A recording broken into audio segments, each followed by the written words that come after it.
Әлемнің бәрі декретте басталады, иә. Жабайы сауда. Жабайы сауда. Жабайы бизнес. Негізі мен, например, жобада туысқандармен жұмыс еткізбеймін. Енді оборотта қандай сумма бар? Мен қалай әрекет етем, солай сатылады затым. 100 миллионға дейін 12,5% несие беріп жатыр. Ешкім бермейді маған қарыз. Компанияның аты ИП Камила. Ер адамдар сөзінде тұрады. Спокойно болса сатасыз, спокойно болмаса сатпайсыз. 16% сіздікіндей бизнестен намного тиімді, чем 3%. Документация жағынан мәне сұрамай-ақ қойған себебі. Бұл документацияға жатпайды, Камила ханым. Мен жұмыс жасамасам да, мына жақтан жұмыс жүріп тұру керек. Вообще инвестиция тарту дегенді мен айтпас едім, вообще нежелательно. Шалынатын жеріміз көп болады. Мен оборотты жеп қоя беріп, өзі материальный мен потребностімді. Батылдығыңызды қолға алып шыққаныңызға рахмет. Көп ол жерде кәсіпкердің проблемасын көрсетіп беріңіз. Ұнады ма? Тағы да қайырлы күн. Қош келдік, қош көрдік. Сіздерде сәлем бердік деп айтама, қалай айтады батыста. Есіміңіз, өзіңізді таныстырып өтсеңіз толығырақ. Менің есімім Камила, Ақтау қаласының тұрғынымын.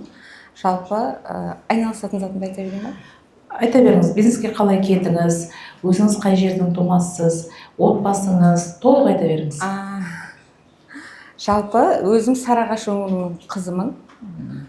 Осы жаққа жұмыс бабымен келгенбіз, осы бір 2011-де келгенбіз, осы жаққа күнкөріс деңгейін жақсарту мақсатында келдік. Содан бизнеске қалай келді дегенде, мен жалпы осы саланың, металлопрокаттың саласының айналасында жүрген адаммын да. Бірақ декретте отырған кезде басталды менікі. Оған дейін жалпы тек оғызаттарды сатумен айналысатын, тиктокта эфирмен сатумен айналысатын. Әлемнің бәрі декретте басталады, иә. Байқайсыздар ма? Кім декретте отырып не бастады? Бәсе, бәрі декреттен басталады. Дарада бойы ұйықтатпайды дейсіз ғой. Жақсы. Тиктокта эфирмен сататынмын. Кешкі тиктокта эфирмен мен 2023-тің соңы, 24-тің басы. Эфирмен, прямой эфирде сағат 10-да кірсем, таңғы 5-те шығам ғой. Енді ана жерде бешеный сауда жасаймын. Бала ұйықтап атады, или мамам болып атады. Главный маған сол процесс ұнады. Эфирмен сату, онлайн общение. Ішіп пысқан ғой, адам үйде отырады, білесіз. Сен адам жоқ дейсіз ғой. Бала сөйлемейді. Көшеге шығып жұмыс жасай алмайсың. Сосын эфирде қатты сатып отырдым. Одан не саттыңыз? Орамал саттым мен. Дубайский орамалдарды эфирмен. Қайдан алдырдыңыз? Ол Дубайдан келеді. Өзіңіз онлайн заказ бересіз? Жоқ, ол маған поставка жасайтын қыздар бар. Өздері осы Ақтауға әкеп береді, мен сатып отыра беретінмін да. Сөйтіп жүргенде жолдасым жаңағы қоя қойшы деді жаңағы. Үй қалды, бала қалды, уже ешкімге ешқандай жағдай жасамаймын, тек ұйқы болады ғой. Сосын давай лучше мынаны сатайық деп бір өзінің товарларын көрсетті, өзі бұрыннан сатады, ол да сатады. Сосын ол мен араластырмай жүрген жалпы да, мен араласып қызығушылығым болмаған. Жолдасыңыз да Сарыағаштан? Жолдасым да Сарыағаштан, иә. Сонымен ол маған давай попробуй деді. Енді қоймай жатсың ғой, сен сатамын деп қоймай жатсың, көрші ал, сат жал деді. Сонымен барлық жаққа рекламаны жібердім. Өзі осы Қазақстан бойынша мен ойлаймын, мен алып келдім металлопрокатты осы тиктокқа. Ешқандай. Металлопрокат ол жерде нақтырақ айтасыз ба? Біздер труба сатамыз. Темірден жасалған труба? Иә, темірден жасалған труба. Не нәрсеге қолданылады? Ол бізде именно мына кәсіпкерлер алады, жаңағы жылқы, қой, мал бағып көбейтетіндер алады оны. Основной себебі қора салады оны. Сол трубадан ба? Иә, сол трубадан қора салады. Ат қора, мал қора, қой қора, любой зданияны қоршай салады. Қаншама үлкен кәсіпкерлер бар. Жаңағы күріш алқабын қоршайтын, немесе бір бидай алқабын қоршағысы келетін сондай кісілерге. Точно труба ма? Иә. Қандай диаметрі? Сіздер может көрмеген шығарсыздар, бірақ ер адамдар біледі, неден қалай оны. Диаметр 73-89, талшыны қалың болады, ол да 60-тық болады, жаңағы 40-тық болады. Енді түсіндім. Айта беріңіз. Соның сатумен айналысып бастадым, өзім реклама қойдым. Сонымен мен өзім сатуыма өте уверен адамда, потому что саудада жүрмін. сата аламын деген сенімділігіңіз сата аламын, мықты. иә. Бірақ жолдасым енді мына салаға кіреді деп ойламады. Енді ананы қойып кетсін деген мақсат қой, лучше тыныш Тыныш отырсын деген мақсат болды ма? иә, оны енді сөз бердім, қоям, эфирмен мен сатпаймын, ладно деп. Сонымен енді біздікі онлайн сауда, полный онлайнға шығардым, реклама шығардым, аямадым, қай жерде сату, қалай сату керек екенін мен уже үйреніп бастадым. Именно осы нені салада трубаны қалай сату керек екенін. Содан кейін заказ түсті сразу. Бір фураға, білмеймін, Алматы болды ма? Алматы, скорее всего. Бір фураға Алматыдан заказ түсті. Сонымен жібердік. Жолдасым жақтан артып жіберді. Олар күтіп алды. Сонымен ақша түсті. Бұл жерде сіздің өнімді алатындар тек қана ауыл шаруашылығында ма? Ауыл шаруашылығында, иә. Основной ауыл шаруашылығы. Тағы да кім болады потребительдеріңіз? Строители болады, строительдер болады, здание салатын. Қандай строительдер? Жаңа здание салатын, ангар салып атады, біреулер завод салып атады. Түрлі құрылыстарға кете береді бұл жалпы. Стойканың заттары ғой. Сіздерде бұл өнім өндіріле ма, жоқ сіздер алып сатасыздар ма? Мен алып сатамын. Мен басынан алып сатқам. Өздеріңізде өндіріс жоқ? Өндіріс жоқ. Өндіріске әлі келмедік, оған дейін біраз жыл бар әлі өндіріске. Неге? Себебі ол өндірістің техникасын алып келу, ол миллиардтаған ақша ғой. Оны алып келіп, жоқ, әліге мен басқа тұрғым келмейді ол салаға. Ойда бар, істеп атқан жігіттерді көріп келе жатыр, осы Ақтауда қаншамыз металлмен айналысатын жігіттер бар ғой, істеп жатыр, бір-екі ақ қана производство бар, ол жерде өндіреді олар. Жаңа дөңгелек затты, трубаны 4 бұрыш өндіреді. Ол да қатты сұранысқа ие, бірақ ол қымбат жүреді. Екеуі бір металл, всего лишь формасын өзгертеді. Осы жерде осы бизнеске қандай қаржы болды? Капекс бар ма, или бұл тек қана оборудкадан тұра ма? Бізде обороттан тұрады тек. Сіздер сатып алып сатасыздар ма, или сатып барып поставка жасайсыздар ма? Жоқ, предзаказ деп тұрсыз ғой, да? Жоқ, мен өзім товарды әкеп базаға қойып қоямыз, тұрады ол. Содан оны артып жібереміз, клиенттерге ақшасын алмаймыз. Олай? Ақшасын алдын ала алу жоқ, маған не үшін? Поставка жасағаннан кейін, иә? Иә. Жақсы. Осы жерде мынандай сұрақ. Сіздердің база деп отқандарыңыз бұл складтарыңыз, иә? Өзіміздің склад, иә. Оны қандай жерге салдыңыздар, қанша квадрат?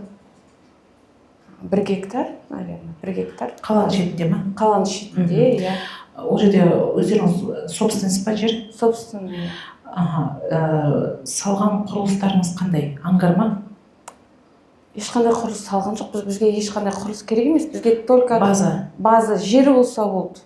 То есть ешқандай строение жоқ? Тұрады, иә, строение керек емес бізге. Жалпы строение бар өзімізде, бірақ қажет етпейді біздің товарға бір ангар салып, оны бір складқа жинау деген қажет етпейді. Ол тұрады, ашық аспанында тұра береді. Қысы-жазы ол ірімейді, шірімейді. Қандай техника бар? Бізде өзімізде ма? Кран бар.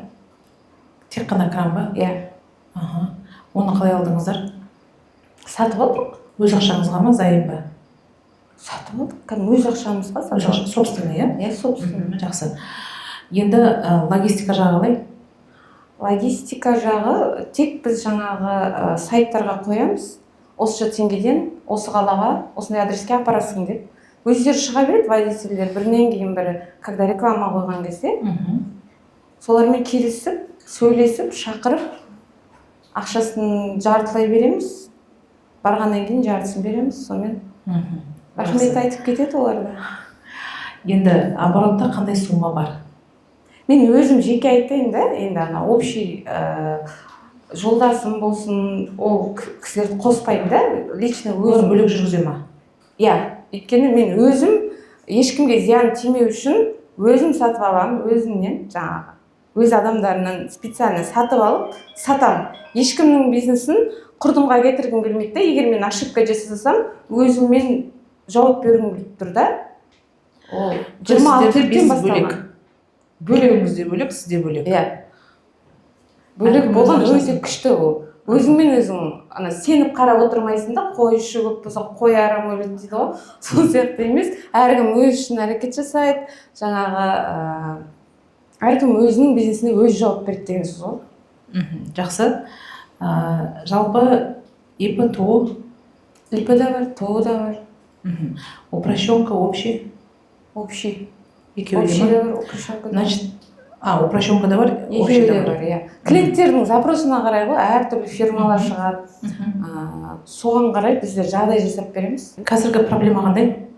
Қазіргі проблема менде, мен басылып қалдым сауда жағынан да. Или спокойно стало, что ли. В общем, қайтадан сауданы дұрысынан жүргізіп. Себебі неде? Себеп неде? Себебі комфортқа кіріп алған шығар, өзімнен шығар, бар нәрсе. Мен қалай әрекет етем, солай сатылады затым. Өзімнің әрекетіме байланысты да ол. Жалпы командада адам бар ма? Командада адам бар, иә. Қанша адам? Кімдер?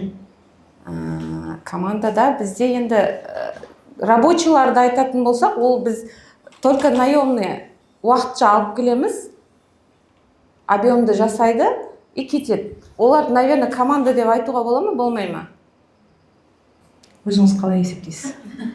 Мен команда деп ойламаймын, себебі деген оларды уақытша аутсорсинг ба, солай біз аламыз тек. Неге олай аласыз? Себебі ол бізде шамалы уақытта жұмыс жасайды, жұмыс бітеді, қалған уақытқа біз ақша төлегіміз келмейді ғой, кімде болса. Сол сияқты. ИП да бар, ТО да бар, иә? Иә. Компания аты қандай? ТО Ақжолай. Жалпы компанияның аты бар ма? Компанияның аты ИП Камила. Мен тиктокта қалай салдым, мен тиктоктан басталды да сауда. Мен жұмысым содан басталды, оны шынын айту керек. Қалай мен официально өзімнің ИП-ның аты Камила, өз ИП-ның аты. Солай мен ИП Камила металлопрокат сатады. Қалай сіздерге? Ол кезде маған бәрібір болды, бір нақты бір ойлап жасаған жоқпын. Как положено, менде ИП бар ма? Бар, болды. Қанша уақыт болды сатып атқаныңызға? 24, 25, 26. 3 жыл. 3 жылда аты қалыптаспады. Аты қалыптаспады. Мені солай таниды. Бүкіл Қазақстанның ер азаматтары ИП Камила деп таниды, болды. ИП Камила ма дейді, болды. Я деп сөйлесіп кете беремін. Оны осылай жетпеймін мен. ИП Камила металлопрокат. Бізде алтыны тигенде келеді. Каз, Ақтау, автожол деген атаумен келген кезде апай сіз шумахер боласыз деп атпыз. Атын ауыстырып тастағанбыз біз. Жеңіл болады да зато. Осылай жасалады ғой, иә? Жақсы. Бүгінгі таңда оборот? Оборот 5 миллион дейміз, өзімдікі. 5 миллион теңге оборотыңыз. 5 миллионға закуп жасайсыз, соны сатасыз. Иә. Келесі жолы сол 5 миллион қандай? Соны айландырып жүре берем. Бал қанша болады? 5 миллионға товар алдыңыз, қандай қанша миллионға сатасыз? Когда как, өзіме байланысты ол. Иногда қаласам былай қоям бағаны, былай қоям да. Білгенді қоя берем. Иә. Оғай. Жалпы нарықта баға қою деген ереже? Ереже жоқ, менде ереже жоқ. Жан-жаққа қарамайсыз? Қарамаймын. Өзіме ыңғайлы баға, мысалға, примерно Өскеменге қалай жіберем, Өскемен бағасы қалай, солармен салыстырамын да, например, оларда Өскеменде қымбат жүреді баға, металлопрокат қымбат жүреді. Сол өзінің Өскеменде бір конкуренттің атын айтыңызшы. Конкурентін білмейді екен, мен оны OLX-тен қараймын, ол примерно баға қалай тұр, солай қоя берем. В среднем, давайте, 5 миллионға закуп жасадыңыз, ол қандай миллион болып айналады, бал қандай? Оны қазір есептеу керек қой. В целом есептеген кезде қалай есептейсіз? Қалай түсіндіргім келмей сізге. Пайдасы... Наценка, маржа дегенді білесіз ба? Наценка қандай негізі? Наценка. Пайызбен. Пайызбен? Иә. Пайызбен есептемеймін, 300 мың теңгеден жоғары жүреді. Қазір 20 теңге қойып тұрмын. Данный момент мен көп товар алып қойдым да, шамаға қарамай. Бірақ қазір 20 теңге қойып тұрмын. Каждыйсіне, иә.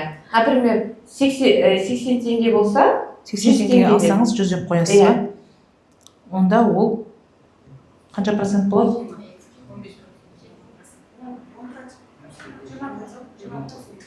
Примерно 20-дан сәл асады, иә? Наценка 20% ба сонда? Иә. 20%. Өскемен қалай сатады? Өскемен өздерінен ыңғайлы сатады, 180 теңгемен сатады. Мына жерде қараңыз. Жолға 50 теңге қосыңыз. Жоқ, қазір 1 минут, иә? Оборот 5 миллион. Баловый 20% қоятын болсақ, примерно бұл сізге 6 миллион болып қайтып келе ма? Келеді. 6 миллион болып қайтып келеді. Уақыт қандай? 5 миллионды қанша уақытта сатасыз? Мен негізі бір айда 5-6 фура сатамын. 5 миллион қанша фура? Ол жерде алған бағаға байланысты ғой. Ойбай. Мен әр кезде әртүрлі аламын да, бұл жерде ол мысалға 5 миллион теңгеге қанша товар алатыныңды, ол өзінің алатын жеріне байланысты. Баға өзгере береді бізде. Жоқ, мәселе ойықта емес, қараңыз. Камила ханым. Просто бізге общий картина керек қазір, бізге проблеманы түсіну үшін, иә? 5 миллион товарды, мысалы, қазір сатып алдыңыз. Қанша уақытта сатып алдыңыз? Калькулятор берем, алайыншы калькулятор. Алыңыз, әрине. Жалпы есеп жүргізесіз ба? Честно. Управленческий отчет. Жоқ, жүргізбеймін оны. Шынайы айт деп отырсың, бәрін айтып отырмын. Иә, шынайы айта беріңіз, дұрыс. Мысалға 100 тонна емес, 50 тонна дейік, 50 тоннаны көбейтесіз 100-ге. Получается 2 фура машина болады, иә. 2 фура, иә? Иә. 2 фура, значит, сіз 1-2 аптада сататын болып тұрсыз ғой, иә? Иә. Бір 15 күннің әңгімесі, иә бұл? 15 күннің әңгімесі. 15 күн деп есептейік. Хорошо. Сіз сонда бір айда в среднем чистая прибыль 2 миллион болып тұр ғой, иә? Иә, 1,5-2 миллион теңге. Енді целевой аудиториямыз бізде агробизнес, иә, в основном? Основном, иә. И строители. Иә. Иә? Иә. Жақсы. Енді бұл жерде себес. Қандай себес бар? Закуп бар. Дұрыс па? Закуп бар. Оның ішіне тағы не кіреді? Жұмысшылар қандай? Рабочая сила бар ма? Рабочая сила бар, иә. Ол қанша? Үшеу-төртеу. Мына 15 күнде 5 миллион товарын сату үшін сіз 4 маман жалдайсыз, иә? Иә. Фонд қандай? Фонд деген не? Осы 4 адамға төленетін ақшаңыз. Фонд оплаты труда. Бір 50 мың шығар? 4 адамға әрқайсысына 50 мың ба? 100 деңізші, 100. 25 мыңнан төлейсіз ба сонда? 100 мың, иә? 2 реттен төлейсіз ғой себебі. 50-50-ден. 50-50-ден 4 адамға? 2 реттен төлейсіз ғой. Сіз егер 2 фураны сататын болсаңыз, 2 реттен төлейсіз, сонда 200 мың бола ма? 2 уақытта келеді, 50-50-ден 100 болады. 50 мыңды 4 адамға бересіз. Иә. Олар өздері бөліп алады. Иә, өздері бөліп алады. Бізде тек бұл жерде адам жалдайсыз ба деген кезде, кәдімгі жігіттер бар, келеді өздері. Уақытынша келеді олар. Күн разовая келеді, оплата. маған жаңа крановщик, өзіміз крановщик бар, ол кісімді тоже сол уақытқа жалдап қоямыз. Өзінің жаңа сағатының уақыты бар. Оның уақыты қанша төленеді? 20 мың. Мынаған.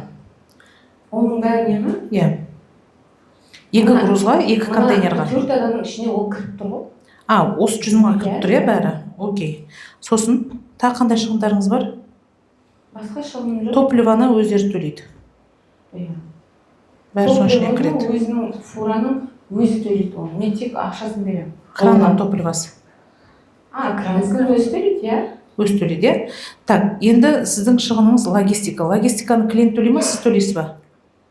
Мен егер клиент с места алғысы келсе, мына жерден, мына жерден келіп ал дейтін болса, ол келіп алатын болса, онда логистиканың есептемейміз, дұрыс па? Иә. Жоқ, доставкасымен, мысалға, Алматы болады, иә? Мысалға, сені танымаймын, қалай келеді, оның басын қатырғысы келеді, ол ең самый менде фишка, мен с доставкой сатам да, с доставкой сатам, еще ақшасын сол кезде аламын. Соған сеніп, үлкен кісілер ғой, менің клиент үлкен кісілерді сендіру оңай емес. Иә, логистиканы төлейді клиент, дұрыс па?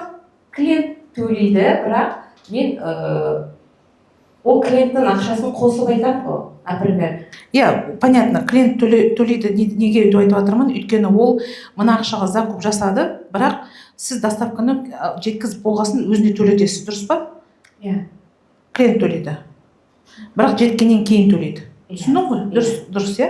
Сонда получается сізде тек қана мына фотқа шығыныңыз бар, закупке шығыныңыз бар, басқа шығын жоқ. Себебі басқа жоқ. Только рекламаға бір 300-200 мың теңге жаратамын. Өзіме байланысты ол да. Маркетинг. Сізде не? Таргет ба? Инста таргет, тикток таргет, OX, ютубқа қоямыз. Тағы қайда? Болды.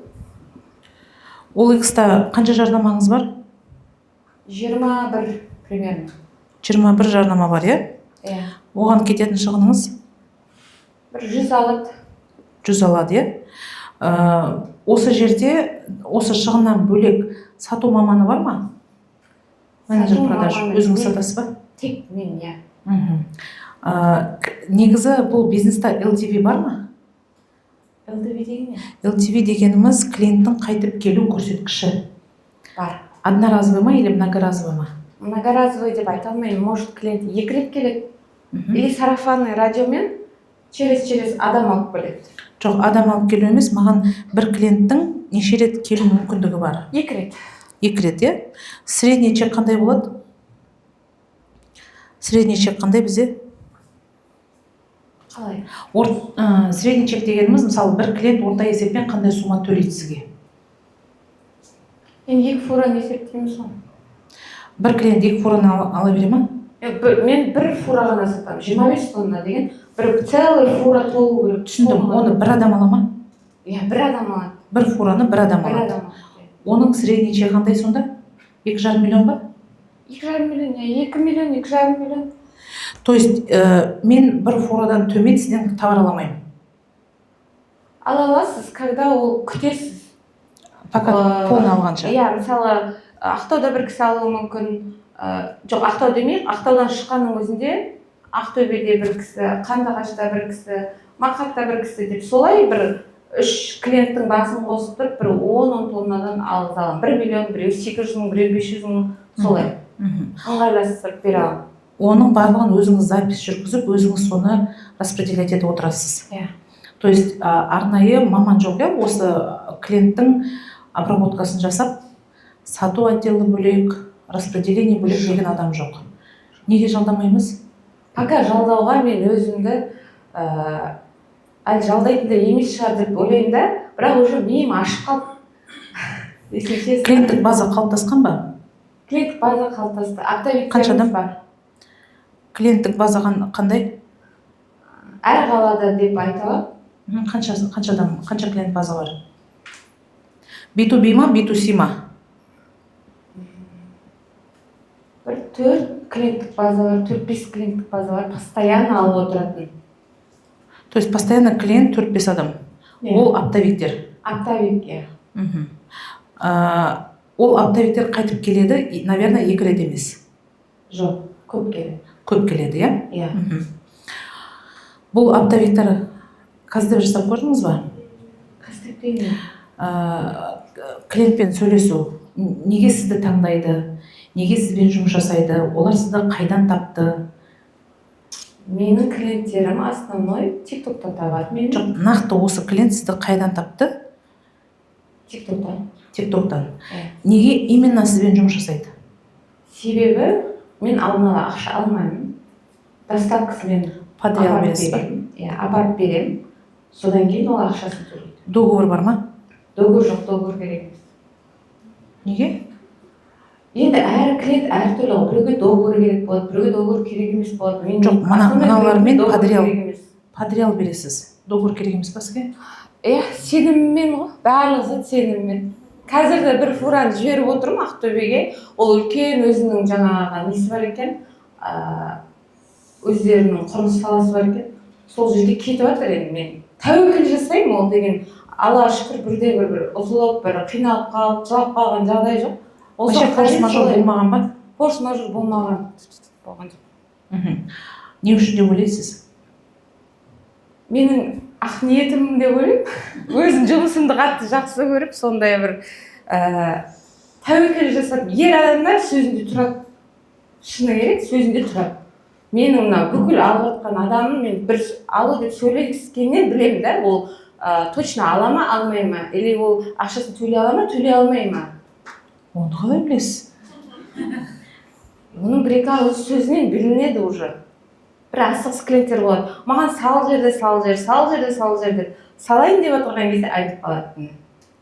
Или әрқайын клиенттер болады. Камила осылай да осылай, маған салып жүре ғой деп спокойный клиенттер болады. Олар точно алады. Спокойно болса сатасыз, спокойно болмаса сатпайсыз. Сатам, ол да бір тәуекелге байланысты. То есть бизнес состоит только из рисков. Иә. Бар нәрсені өзімнен Рискті төмендету мақсатында жұмыс жасағыңыз келмей ма? Жалпы жұмыс жасап жатырмын. Қазіргі таңда 2 апта болды. Ол қандай? Ол доставканы мен жасамаймын. Доставканы жасамай, осы сместі аласың, мына базы, міне тұрба, келді өзің ал деген мақсатта, бірақ өте бағасы төмен жасап отырмын. Оны көп адам уже біліп бастады. Енді өздері келеді, край случай өздері фура жібереді. Мен басын қатырмаймын да жаңағы. Мына жерде сіздің наценкаңыз 20%. Табысыңыз 2 миллион. Сіз оны тағы да бағасын төмендетіп сатыңыз ба? Жоқ, осымен байланысты айтып жатырмын. Осыған уже түсіріп тастаған бағаңыз ба? Нарықтағы средний баға Ақтау қаласы бойынша білмейміз ба? Товардың бағасы ма? 80 теңге. 80, сіз 100 қылып сатасыз. 100 қылып сатып жүрмін, иә, жалпы. Егер 1-2 фура алатын болса, 80 теңгеден айдап беремін. Себес? Себес деген не? Закуп бар? 80, иә, закупты қанша аласыз? Мысалы 80-ге саттыңыз, оның себес стоимости 60 теңге ма? Иә. 60 теңге ма? Көлемге байланысты емес па сатып алу? Көлеміне байланысты емес, көлеміне байланысты жасамай жатырмын, себебі Ақтауда көп осы салада жасайтын миллиардер, миллионер ер жігіттер өте көп. Бізді басы босып кететін. Сондықтан солардың деңгейіне жетем дегенше осы бағаны ұстау керек. Олар қаншаға сатады? 80-ге сата ма? Иә. Жалпы закуптың бағасын төмендету мүмкіншілігі бар ма? Мысалы мен егер закупты 5 миллионға емес 50 миллионға жасасам, олар бағаны 60-қа ұстай ма, или түсіре ма? Түсірмейді, иә? Сөйлесіп көрдіңіз ба, или просто айтып отырсыз ба? Түспейді ол. Ол заң бойынша түспейді. Көлемге байланысты емес. Договормен аламын мен, ол түспейді. Неге олар сізге договормен сатады деп ойлайсыз? Өйткені ол үлкен фирма. Бізде сондай, бізде қағазбастылық болмаса, уже заң бар ғой. Неге заң бар? Неге сізде заң жоқ? Мен енді шыны керек, мен қарапайым адамдарда ол кісілер. Ол договор десең, ой, қайдағы договор деп миыңды ашытады. Себебі оларға керек емес, ол малды көбейтіп жатырған адамдар. Честно айтыңызшы, вообще возвратный случайлар болды ма? Менде болған жоқ. Менде егер возврат жасаймын, маған мынау ұнамай қалды, мына жер келіспей қалды, мына сантиметрлері өте төмендегі щепетильный клиенттер болады, сол кезде уже мен бағаны төмендетіп, барынша өткізіп кету керек. Мен ол Алматыға барып, мен бір базарға қойып қоятындай мүмкіншілігім жоқ. Мен Ақтаудан еще оны барып бір кісіні алып, товарды алып кел дейтіндей де мүмкіншілік жоқ. Жолға, например, қарапайым Шымкентке апаратын болсақ 500 мың теңге кетеді, 500-550 кетеді. Ал егер Алматыға барсаң, одан да жоғары баға кетеді. Сондықтан мен обратно 500-600 мың алып келмеймін, ол сол сияқты. Өткізіп кету керекпіз. Қалай келсек те, иә. Төмен болса да. Жоқ, төмендетіп, ол қатты төменге келмейміз, бірақ өзіміздің бағамыздан шамалы төмендетеміз. Предоплатамен жұмыс неге істемейміз? Предоплата қазір кезде көбісі TikTok-тан келетін болғаннан кейін предоплата салғысы келмейді. Қорқады, ақшаны салуға қорқады. Бізде қорықпас үшін обычный договор болады. Обычный договор болады, иә. Договорды сіз ауылдағы қарапайым кісімен жасай алмайсыз. жасамайды олар. Договор оферты естіп көрдіңіз ба? Қалай? Договор оферты істеп естіп көрдіңіз ба? Жоқ. Почему ауылдағы қарапайым кісілер банктың, мысалы банк договорсыз істеп отырған жоқ қой олармен? Каспий Голд, например. Ол договорсыз Каспий Голдтан қолданып отыр деп ойлайсыз ба? Договор жасап отыр ғой, енді мен сіздерге түсіндіре алмайтын шығармын. Каждый клиентпен договор мүмкін емес. Неге каждый клиент шаблонный договор жасауға болмай ма? Жасап жатыр, кейбір клиенттермен жасаймыз. Требовать етсе жасаймыз. Требовать етпесе жасамаймыз. Жалпы бұндай затты сізден алған кезде B2C сектор болады ма или тек қана B2B ма? Ол не деген сөз? B2B кәсіпкер кәсіпкерге сатады. B2C кәсіпкер жеке тұлғаға сатады. Жеке тұлға деп есептеледі основной. Ол сонда қорасы бар адам жеке тұлға ма или все-таки кәсіпкер ма? Негізі жеке тұлғалар мен көбірек жасаймын. 70% жеке тұлға болады. Жеке тұлға Ал егер болады. кәсіпкер болатын болса, ол уже сұрайды. Документтерін сұрайды. Сұрайды. Жеке тұлғамен істеген кезде қандай режиммен жұмыс жасайсыздар? Білмеймін, оны бухгалтер біледі. Счет выставлять еткенде қандай счет выставлять етесіз жеке тұлғаға? ИП-нікі ма, ТО-нікі ма? ТО-нікі. Қазір ТО-мен жасап жүр. ТО упрощенкада ма, общийда ма? Упрощенкада шығады. Упрощенкада шығады. Мен бухгалтерияға вообще нетпеймін да, оны мен інім айналысады. Ол документациясын ол жасайды. Мен только сату керек. Уже ініңіз шықты. Ініңіздің рөлі қандай бұл бизнесте? Оныкі қадағалау. Когда мен енді өзім әйел адамы бармаймын, басына каждый фура артылып жатқан кезде ол жерде тұрмаймын ол жерде. Сондықтан мен клиентімен общаться ету керекпін. Клиент табу керекпін. Болды. Менің жұмысым, осы жұмыс ұнайды. Ал басы қасында жүріп, ол машиналармен араласып, ер адамдармен сөйлесіп, оның барлығын ініме тапсырып қойдым. Осы недавно бір 3 ай болды ма? Ініңіз жалақыда ма?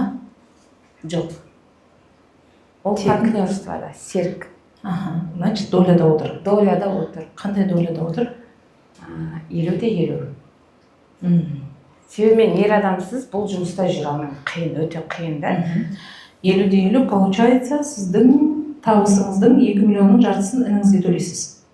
Иә. Ресми құжат бар ма ініңізбен? Жоқ. Табысыңыз 50-50. Ертең минус болып қалсаңыз, басымыздан көтереміз неде болса. ол кісі де қалтасынан ақшаны шығарады. Мен шығарамын қазір. Тек сіз шығарасыз. Тәуекелдің бәрі сіздің мойныңызда. Иә, себебі мен алдыртып отырмын. Сен маған керексің.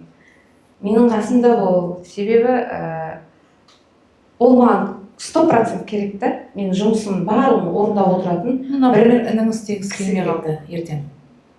Ондай кезде істемей қалды. Істемей қалу деген мүмкін емес. Сонша ақша алып отқанда адам істемей қалу мүмкін емес. Егер жоқ, форс-мажор болып жоқ деген жағдайда екінші вариант бар. тағы да бір ініңіз бар. Иә. Күшті. Ол да вариант, иә, жаман емес. Жақсы. Негізі мен, например, жобада туысқандармен жұмыс еткізбеймін. Неге деп ойлайсыз? Енді білмеймін, основной егер сіз минусқа кетіп қалғанда не істейсің деген кезде сол ақшаның үстінде қырып қалу шығар. Бірақ маған выгодно осылай.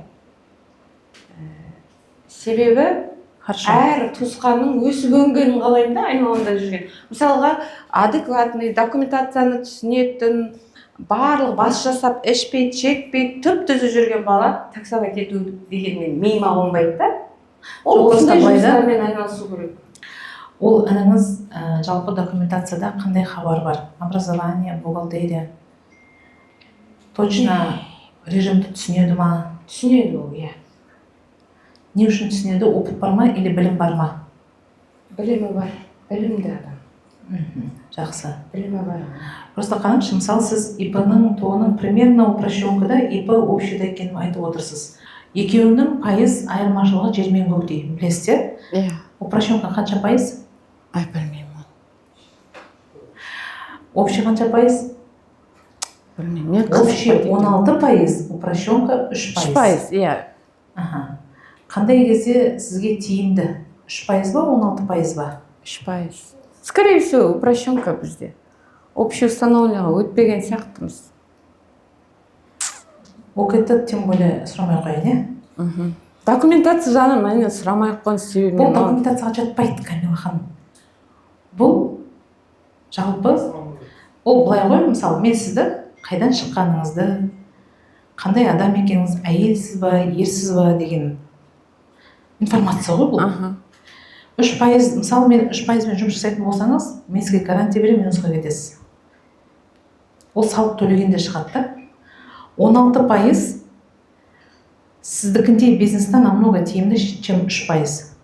Неге? Өйткені сіз 6 миллионға 3% төлейсіз ба, или 2 миллионға 16% төлейсіз ба? Просто калькуляторға салып есептеп көрсеңіз болады. Жалпы для информация сізге полезно болсын. Негізі бұл документация жағы мен түсінгім келмейді деп қашпаңыз.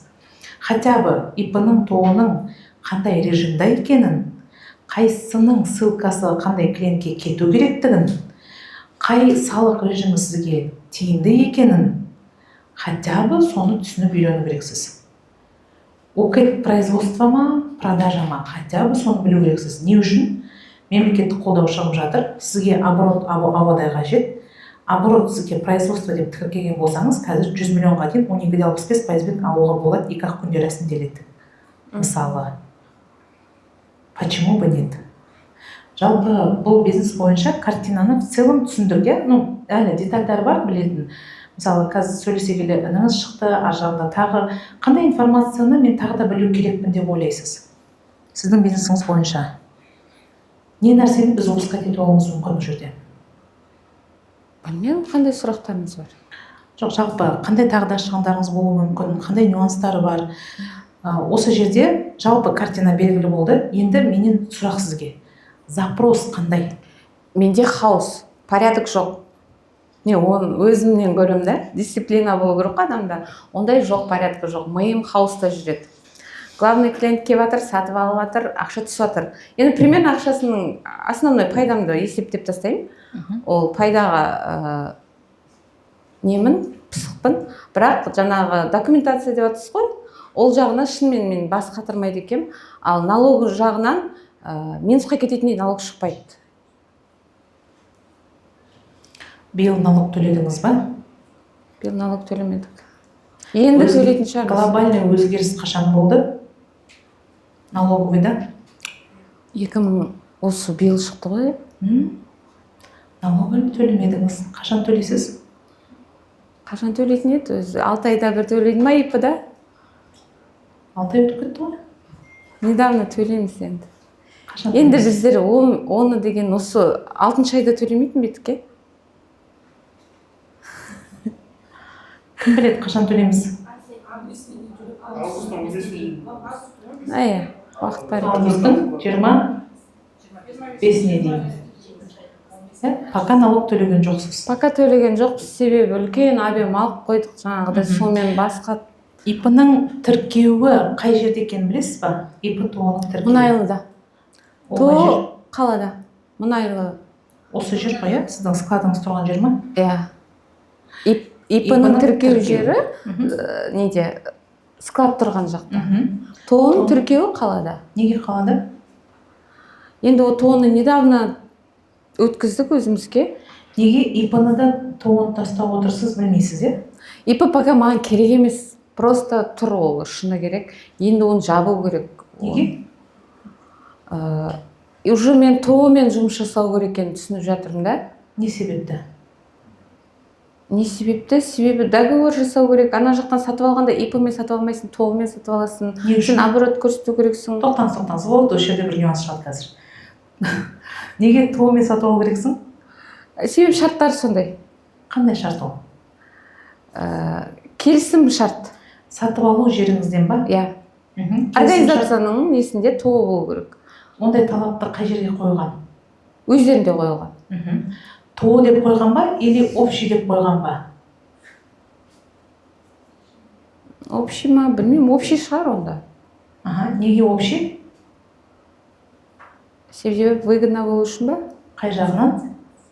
Салық жағынан. Не үшін? Аз төлеу үшін.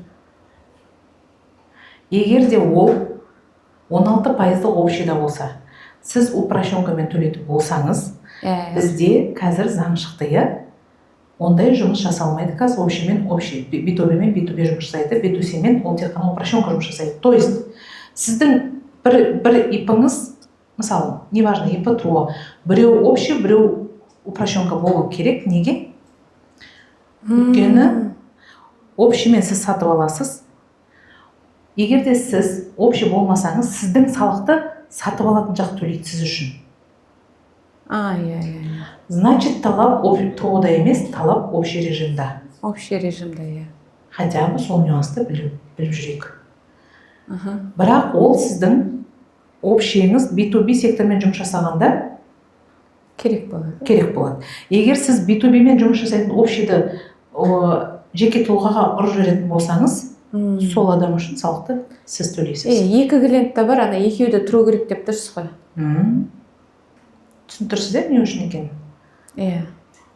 Бірақ екеуі екі түрлі не үшін? Өйткені салықтарыңыз әртүрлі. Просто калькуляторға салыңыздаршы. 2 миллионнан 16% қанша шығады? Қалай? 2 миллионнан 16%. 320, 320 мың ғой? Енді так, 6 миллионнан 3% есептеңіздерші? 180 мың. Сондай жобада төленеді. Бухгалтер оны полный өз шешеді, өз жасап атады, шыны керек. Менде ең қызық заты, мен клиентті көбейту. Самый менің қазіргі мақсатым, кімсің деген кезде клиент, Камиладан ала қойық, жаңа ИП Камила болса, ИП Камиладан ала қойық деген ниет болу керек та. Көрініп білмеу керек. Қазір ипі тоқтап тұрып керек емес болып отыр еді. Ол атына тұр ғой, ол атына тұр. Тиктокта солай жазылған, солай тұрады. Сол жерден сол танылу керек деген мақсат қой. Мен осы 3 жыл болды ма, 3 жылдан бері солай танылып келатырмын, солай маған обращаться етіп келатыр. Запросыңыз қазір көбейту. Табысты көбейту. Табысты көбейту, Табысты көбейту үшін сізге ең бастысы не қажет деп ойлайсыз? Ең бастысы ниет жасап қойдық, көбейтем деген. Одан кейін жаңағы основной менің енді рекламамды көбейту керекпін. Рекламаға жауап беретін адам жалғыз енді мен емес, қазір сіңілім недавно келген, ол да көптеп жүрмейді, бірақ оны тоже подключать етіп жатырмын да, үйретіп жатырмын, себебі ол тоже біліп маған көмектесу керек қой. Ол да өзінің долясын алып жатады. Қандай доля? Процент сол жерден азғандай. Қандай процент? Азғандай ма еще? Енді өзін сатқанда ойласа, әлі сатқан жоқ, бірақ полный үйретіп жатырмын. Жауап беруді үйретіп жатырмын. Жоқ, қандай шарт айттыңыз? График работы, условия труда. Жоқ, онлайн. Ол қандай жұмыс жасаса өзі біледі, өз үшін әрекет етеді. Ол бір жерде барып, маған болып келе ма, ол өзіне байланысты, тек жаңа сату керек. Хорошо. Қазіргі біздің табыс көтеру мақсатымыз қандай деңгейге көтергіңіз келеді? В общем, мен өзім ойланып тұрмын, бір 10 күнде 10 фураны қоятындай болу керекпін. Өзім тілімде айтайын, оны сіздерге ақшамен есептей алмай жатырмын қазір. Жоқ, мысалы бүгінгі таңда 2 миллион тауып жатсыз. Қанша ақша тапқыңыз келеді? Маған сол ғана қажет. Ну, данный момент 5 миллион. Не істейсіз сол 5 миллионды? Оборотқа салам. 5 миллионды оборотқа салдыңыз. Өйткені осы уақытқа дейін мен жаңағы материальный потребностьтерді жауып келдім ғой. Енді маған оборотты көбейту керек. Болды, маған ештеңе керек емес. Только оборот көбею керек. Сосын жаңа личный бренд даму керек. Кім деген кезде сенімді осы тұлғадан алуға болады деген адамдардың ойында сондай ой қалыптасу керек. Сосын смело келіп ақшасын лақтырып алып кете беру керек. Сіздің конкуренттеріңіз қандай көлемде сатады, примерно білесіз ба? Өзім мен деңгейлестерді білем. Мен сияқты қылып сатып жатқандар бар. енді основной ер адамдар ғой, қыздар жоқ. Бұл жерде Ақтауда қыздар жоқ. Тек Қазақстанда бар ма? Қазақстанда только в розницу сататқандар бар. В розницу өздерінің бір базада. Сіз оптом сатасыз ба? Сіз оптом сатасыз ба? Оптом, иә. Розницу край случай Ақтауға келіп, Ақтаудан адамдар алатын болса, оны айта алмаймын, өйткені ол үшін мен жауап бере алмаймын, мен өзім үшін жауап берейін. Мен объемым осы. Өйткені мен сатып аламын, ол да бір клиент, жаңағы менің аптабегім десем де болады да, былай қарағанда. Қазір енді өзіміз жеке басқа жақтардан алып отырмық. Себебі оның пока интересі басқа жақта. Мен өзім жеке басқа жаққа шығып алып жатырмын. Жақсы. Енді менде товар көп та қазір, көп болғаннан мен уже тыпыршылап кетіп жатырмын. Что мне делать? Потому что тез сату керек. Мен ана базада решіктер бар, кесетін, мысалға крановщикта жүреді ол жерде, и жаңа інімде жүреді. Мен олар просто так күн санап отырғызым келмейді да. Тез сату керек маған. Жаңа үлкен объемымды сату керек. Үлкен объем ол 5 миллион товары. Нет. Қанша? 25 миллион товары. 25 миллион товар тұр сізде. Иә.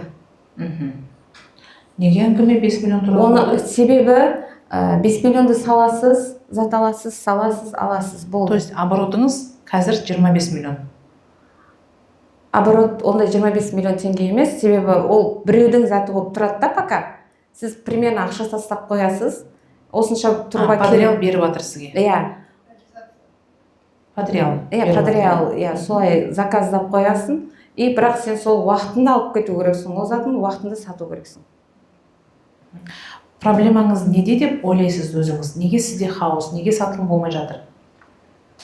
Сатылым болып жатыр, бірақ мен больше сатқым келіп тұр да, больше. Хорошо, проблемаңыз неде деп ойлайсыз? В чем проблема сізде? Проблема менде сол өзіме ғана, как будто ол затты менен басқа ешкім сата алмайтындай да. Өйткені айналамда ондай адамдарды көрмей жатырмын мен. Ана кісіні үйретемін, мына кісіні үйретемін, жоқ, олар мен сияқты сата алмай жатыр. Енді мен 100% бір адамдарды дайындап қойғым келеді, жаңа менеджерлер болады ғой, сондай бір менеджерлер. Өйткені мен қазір оған ақша төлей алмаймын, ол сатқанына ақша төлеу керекпіз. Ондай адамдар өте аз. Ондай рисковать етіп. Қандай адамдар? Мысалға сіз, мысалы, мына кісі келді, иә, мен оған үйретемін, ол өзінің әрекет еткеніне қарай процентін алады, иә. Ондай адамдар өте аз қазір. Неге деп ойлайсыз? Сенімдер жоқ, основной. Осы уақытқа дейін мен қаншама, мысалы, қайныларым болсын, келіп кетіп жатыр. Тұрақтылық жоқ та, тұрақтылық. Маған да жақсы ғой, осы уақытқа дейін мен затын біреу сатып отырса. Сатып отырған адамға қанша төледіңіз, ашық айтыңызшы? Процентін алады, қалай жартысын алам десе де маған бәрібір, менікі сатылып тұру керек. Мен жұмыс жасамасам да, мына жақтан жұмыс жүріп тұру керек. Жоқ, сонда келдім, мен сіздің, мысалы, 5 миллион товарыңызды саттым. Қанша табамын мен? 50% алса болады. Жоқ, себебі былай қараңыздар да, мысалға, может сөзбен түсіндіре алмай жатқан шығармын. Егер мына суды сатқыңыз келсе, сатыңыз, менен аласыз, иә, сол жерде мен жартысын берем, жарты бағасын берем. Пайдасын. Маған жартысы да жетеді, потому что пайдасы қанша екенін қандай әдіспен маған көрсетесіз? Сонда сіз маған ашық қаншаға алдыңыз, ашық қаншаға саттыңыз, соны көрсете бересіз ба? Жоқ, мен ол кісілерге мен қаншадан алам, қаншадан қоям, оны мен айтпаймын. Просто жаңа осыны осынша теңгеден сат, осынша пайдасын аласың, болды. Мен келіп 100 теңгеден саттым. Қаншасы менікі деп айтасыз? 50 теңгесі сенікі деп. Онда неге 50%? Пайданың 50%, да? Пайдасы қанша екенін қалай есептеп бересіз? Маған заранее айтасыз ба? Пайдасы 20 теңге? Иә. 20 теңгенің 5 теңгесі сенікі деп айтасыз ба? Иә. Или 10 теңгесі деп айтасыз ба? 10 теңге 50%. 10 теңгесі менікі деп айтасыз. Мына шығындарды ішіне кіргізбейсіз? Шығындарды пока кіргізбеймін. Маған тек мен үшін жұмыс жасайды. Олар қандай әдіспен сату керек? Онлайн, только онлайн. Мысалға мен онлайн сатам, бір күн целый рекламаға күн уақытымды бөлемін, целый только разговормын, только мынамен отырам, только жазам. Қанша клиент обращение жасайды бір күнде? 100-150. Қаншасын сатасыз? Соның ішінен оптовиктерден бір 2-3 алып қалады. Қалғандары қалғандары галочка қойып қояды, сохранить етіп қойыңыз деп, жаңа өзім сату несімен байланысты айтам, өздері сохранить етіп алып, может быть, 1 айдан кейін, может 2 айдан кейін. Олар енді основной өзінің үйіне керек затты сұрайды ғой. Қараңыз, мен сізге сату менеджер болып келдім. Маған телефонды маған бересіз ба, или мен өзім телефонмен жұмыс жасай беремін ба? Өзіңіздің телефоныңызбен жұмыс жасайсыз. Мен жұмыс жасадым, клиенттік база қалыптастырдым, алдым да кетіп қалдым. Клиенттік база қайда қалады? Енді бар ғой, ол ары қарай өсіп өнем деп жатырса, мен қарсы емеспін да. Қандай адам болса да бір байланып қалмайды ғой ешкім. По-любому кететін уақыты болады ғой. Маркетингке кеткен шығыныңыз бар. Сіздің уақытыңыз бар. Ол қасында жүреді ғой, ақшасы болам дегенше, өніп өсем дегенше, оборот жинайым дегенше, ол бәрібір қасында жүреді. Может 5 жыл жүреді, 5 жылдан кейін кететін да адам кетеді ғой. Хорошо, түсінікті. Жалпы ақпарат қабылдауға дайынсыз ба, дайын емессіз ба? Жалпы дайынмын. Былай қараңыз, қазір мен сізге айтатын ақпарат, ол қатып қалған заң емес. Мен бір сіздерге андай тек қана бір даму жолдың бір вариантын айтамын. То есть ол былай айтқанда гипотеза деп айтсақ болады. Бизнесте негізінде нақты бір қатып қалған заң жоқ та. Пока не потестируешь, не поймешь деген әңгіме ғой. Сіз оны істеп көрмейінше негізінде қандай дұрыс вариант екенін түсінбейсің. Но істеп көрмейінше білмейсің. Примерно мен картинаны түсіндім. Енді мен қалай істер едім, сол вариант айтып көрсем, қабылдау-қабылдамау ол өзіңізге байланысты, то есть бұл заң емес. Егер бір жерде бір ақпаратты айтып қабылдамай жатсаңыз, тоже нормально. Хорошо? Түсіндіңіздер мынау картинаны? Біріншіден мен үшін түсініксіз болған бұл 25 миллионның товары. Мүлдем түсініксіз, потому что 5 миллионнан бастадық, аяқ асты 25 миллион болып кетті. И жұмысшылардың варианты ол реалға беретін затын менде қазіргі жағдайда тұр да, қазіргі жағдайда ол тұр. Товар, ол менікі қалайда. Бірақ жаңағыдай әлі ақша ол 25 миллион құйылған жоқ ол. Сол құйылу үшін маған тез-тез сату керек. Получается, компанияның қарызы, солай айтылса да болады шығар. Енді менде мынандай сұрақ, сіздің жеке басыңызда қарыздар бар ма? Қазір ма? Бар. Қандай? 5 миллион кредит бар. ИП мен алған недавно сол объем үшін алдым. Оборотқа алдыңыз ба? Қай банктен? Каспи ма? Пайызы? Пайызын білмеймін. Пайызы бешеный, оны тез жауап білмейсіз, өйткені білуге қорқасыз. Потому что сондай моменттер болып қалады да, біреу мысалға менде жоқ болса, менде даже жаңағы 5 миллион обороты басқа турбадан тұрған болса, маған басқаша вариант турба сұрайды ғой. Сол кезде мен ана жақтан заказ түсіп жатады. Сол уақытта мен кредит аламын да, сразу ананы алып, апарып тез жауап тастаймын. Оны бүйтіп ай-май төлеген емеспін. Ары барса бір 3 ай төледім. Тағы қандай қарыз бар? Болды. Ипотека, автокредит. Жоқ. Наличие бәрі. Біреуден қарыз алу. Ешкім бермейді маған қарыз. Неге бермейді? Жақсы. Примерно ол былайда, менің білетін ақпаратым бойынша жалпы бұл бағыт өте масштабный. Күшті, бұл өте жақсы сала. Металлопрокат, біз бірнеше негізі кездескенбіз, ондай кейстер бар. Металлопрокат деген дүние бұл көбінде жақсы сатылады B2B секторге. Бірінші бұл басыңыздағы хаосты порядокқа келтіру үшін мен ең бірінші конкуренттік анализі жасататын едім. Өйткені сіз нарықтың картинасын нақты білмей тұрсыз. Неге? Конкуренттік анализде біз нені біле аламыз, Конкуренттік анализде кем дегенде бір 20 өте мықты конкурентті зерттеп алатын едім. Не үшін? Не мақсатта? Өзімнің мүмкіншілігімді білу үшін. Қандай көлемде мен жұмыс жасай аламын. То есть бар мои возможности, иә. Любой конкуренттік анализден, бизнесіңіз бар болсын, жоқ болсын, любой саланы бастаған кезде конкуренттік анализден бастаңыздар. Өйткені бұл алтын дүние ғой, уақытыңыз бен ақшаңызды үнемдейді.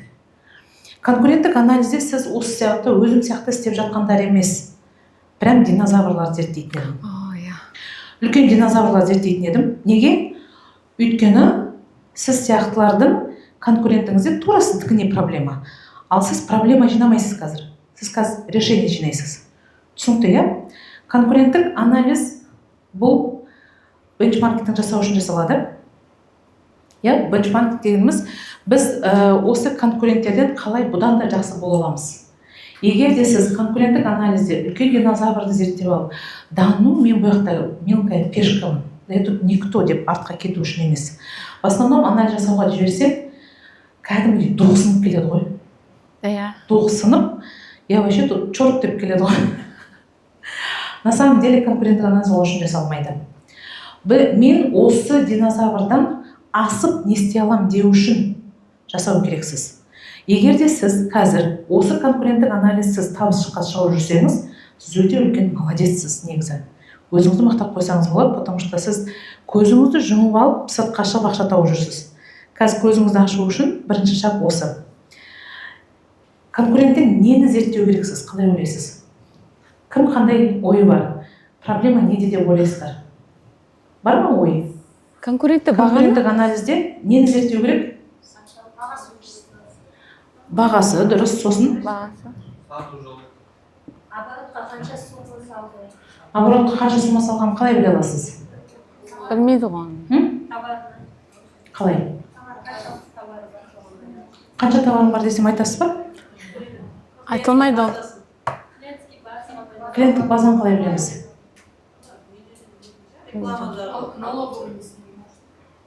Маркетингке қалай жіберіп отыр, қаншалық жіберіп отыр? Қалай? Маркетингке қаншалық жіберіп отыр? Маркетингке қанша жіберіп отқанын айтасыз ба клиентке? Айтпайды ғой ешкім. Қанша жіберіп отыр деген сияқты ғой. Қанша жіберіп отыр? Оны қалай білеміз? Кім тарихте қанша жіберіп отқанын қалай білеміз? Ой, баға қандай зет айтып қойсаңызшы біз де білейік. Налоговый несін біледі ғой. Налоговый соған байланысты. Ол налоговый барлығы полный оборот көрсетпейді Өте ғой. дұрыс айтады. Мен налоговыйға көрсетілмеген дүние. Ешқандай бизнесмен көрсетпейді, бәрі біледі ше. Ақталып көрсетуге болады ғой. Қалай? Көрсеткеннің өзін. Не, Конкуренттік анализ қалай жасаймыз? Қалай мне ойлайсыз? кажется, сол кісілермен надо общаться. Сол кісілермен дос болу керек. Сөйлеседі егер. Шайға шақырамыз ба? Солардан барып алам деп. Связь арқылы ғой, бар нәрсені связьбен шешуге болады. Қандай связь? Общаться ету керек барып. Ну, мысалы, менімен общаться еткіңіз келеді. Мен сізден барып товарыңызды аламын, например. Алдыңыз сосын. Сөйлесеміз.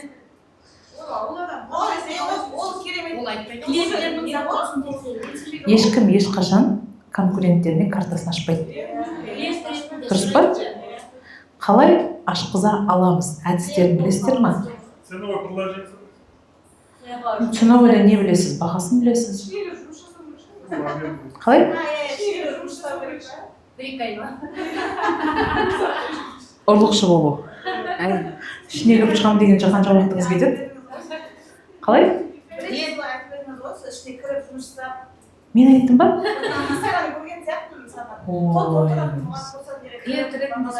Ешқашанда мен барып біреудің барып бір жерде жұмыс жасап шығыңдар деп айтқан емеспін. Это не про меня.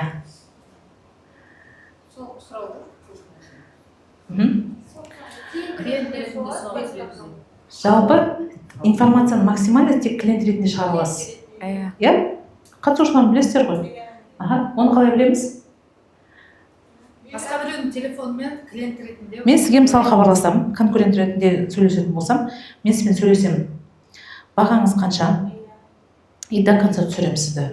Бұл бағадан түсірмейсіз ба? Мен көлемді көп алсам қанша аламын? Маған қазір кем дегенде 10 фура керек болып тұр деп айтамын. Осы жерден информация шығады по загруженности. Бұл кісі осы жерден артқа кетеді. Иә, менде болды ондай. Ондай кісілерден бір осы недавно объем алған кезде уже басталды. 1000 тоннаны сразу сатып беремін, не істей аласың, қаншадан бересің, қанша теңгеден не аласың деп та. Уже ана жерде менің духым басылады. Аха, жауап дайын емес. Иә, дайын емес. Не деп жауап беру керекпін деп ойлайсыз? Менде ма? Мен әлі жауап бермедім ол кісіге. Думаю. Сізден кейін жауап беремін дейсіз. Қазір біліп алайын деңізші. Көрдіңіз ба? Предоплата сұраушы ондай кезде. Предоплата не шешеді? Қандай? Мен үлкен көлем сұраған кезде бұл кісі артқа кетеді. Значит, мен біліп тұрмын. Менің конкурентім мелкая пешка. Қанша көлемді маған бүгін бере аласыз деп сұраймын. Сол кезде нақты объем шығады бұл кісінің. Бүгін мен үлкен көлемді таппай жатырмын. Қазір кімде бар, соны закуп жасаймын. Бүгін маған қандай көлем бере аласыз деген кезде бұл кісі өзінің объемын айтады. Серьезный адамдар шығады ғой, еще сөйтіп сөйлеп бар ғой. Конечно, серьезно шығамын, ойнап күліп шықпаймын ғой сізге. Көрдіңіз ба? Объем менде уже шықты. Енді осы жерде мен айтамын, сен маған алып келіп сатасың ба, или заранее төлеу керекпін ба? Бұл кісі маған алып келіп деп айтады. Значит, бұл кісіні до конца сындыруға болады. Дұрыс па? Коммерческое предложениеңіз бар ма? Қандай? Коммерческое предложение. Приложение айту керек. Предложение коммерческое составляется официально. Любой конкурентке барған кезде бірінші сұрайтын сұрағыңыз сіздің официальный коммерческое предложениеңіз керек. Оны не үшін сұраймыз? Вообще өмірдегі коммерческое предложение көрдіңіз ба? Талаптарын білу үшін. Жоқ. Это ваши возможности, сіздің мүмкіндігіңіз клиентті ұстап қалу. Сізді сендіретін бірінші құжат. Мен сізге хабарласып коммерческое предложение сұраған кезде не ол десеңіз қашып кетемін ғой шөлден ақ. Ол кісі коммерческое предложение бермей тұрса, закрывашканы сұрасам точно мына жерде ұрысып қаламыз деп ойлаймыз ғой мысалы, иә? Представьте, мен бұл кісіге закрывашка дегенді талап ететін болсам, бұл коммерческое предложениедан артқа кетіп жатқан адаммен ары қарай маған қиын болады. Дұрыс па? Коммерческое предложение вообще любой B2B сектормен жұмыс жасайтын потенциалы бар адамның любойында сізді сататын инструмент ол коммерческое предложение. Ол жерде не жазу керек? Мақсаты не коммерческое предложениенің? Қалай? Бағасын көрсетіп. Бағасынан бұрын мені сенім арттыру. Сенім, иә. Мен сенімді қалай арттыра аламын? Қағаз жүзінде. Енді ол ИП-ның атауы, сосын менің қатысушыларым. Міне, осы жерде мой час. Мен қалай сендіре аламын? Мен ИП Камила. 2018-ден бері нарықта жұмыс жасап келе жатқан адамым. Менің клиенттерім осындай компаниялар. Менің командамда осындай мамандар жұмыс жасайды. Біздің нарықта ерекшелігіміз клиент-ориентированность. Клиент-ориентированность, значит, бұл жерде мен алдын ала төлемсіз жұмыс жасаймын. То есть бұл жерде сіздің УТП-ңыз айта алатын мүмкіндігіңіз. Коммерческое предложениеде сіз бірінші өзіңіз жайлы ақпарат бересіз, өзіңіз жайлы ақпараттан кейін осы жерде бағаңызды бересіз, уақытыңызды көрсетесіз және төлем шарттарын жазып өтесіз. Көбінде осындай компаниялардың бір үлкен кемшілігі, олар ойлайды, мен арзан сатсам сата аламын, мен басқалар сияқты алдын ала ақша алмасам сата аламын, бірақ осы жерде өзінің рискісі артқа кетеді. Енді қараңыз, коммерческое предложение сұрадамын, мен сіздің көлеміңізді біліп алдым, иә? Сату әдістері, жарнамасын қалай біз зерттей аламыз, кім біледі? Клиентпен хабарласып тұрып, жарнамасын білу үшін не деп айтады? Қалай? Иә, қай парақшадан бұрын мен қандай жарнама көздеріңізді мен көре аламын, мен отзыв оқығым келіп тұр, потому что мен сізді танымаймын. Қазір клиенттің в основном бірінші отзывты қарайсыздар ғой маған келерде. Осы отзывқа қараймыз, иә? Осы жерде мен уже қандай жарнама беретінін бірден түсініп аламын. Дұрыс па? Мен сізге гарантия беремін. Осы жерде сіз конкуренттеріңізді зерттеген кезде бірінші орында олар өзінің официальный сайттарын айтады. В основном бұл бағыттағы сатылым официальный сайт арқылы сатылым жасалады. Официальный сайт қай жерде жарнама беріледі? Оны қалай аталады? Google-да? Дұрыс. Өте жақсы. Қандай реклама? контекстная реклама деп аталады. Гуглдағы таргеттің түрі. Жалпы бұл бизнесте қазір конкуренттен байқайсыз. В основном сатады B2B-ға. Неге? Өйткені сіз бір фураны бірнеше адамға сатқанша, бір клиентке бірнеше фура сатқан тиімді. Түсінікті, иә? Біріншіден, екіншіден бұл LTV жоғары болады мына жерде. LTV көрсеткіші жоғары болғандықтан сізге особо сату отделға шашылудың қажет жоқ. Бұл қайтып келу клиенттік көрсеткіші. То есть сіздің қазіргі LTV-іңіз 2,5 миллион болса, егер B2B-мен жұмыс жасасаңыз, 250 миллионға дейін көтеріледі бұл. Түсінікті, иә? В основном жарнама контекстная реклама болады однозначно. Өйткені үлкен компаниялар Instagram, TikTok-қа кіріп поставщик іздемейді. Олар тек қана Google арқылы іздейді. Клиенттік база сізде Google, Яндекс. Ну, Яндекс это очень сирек, но Google арқылы точно.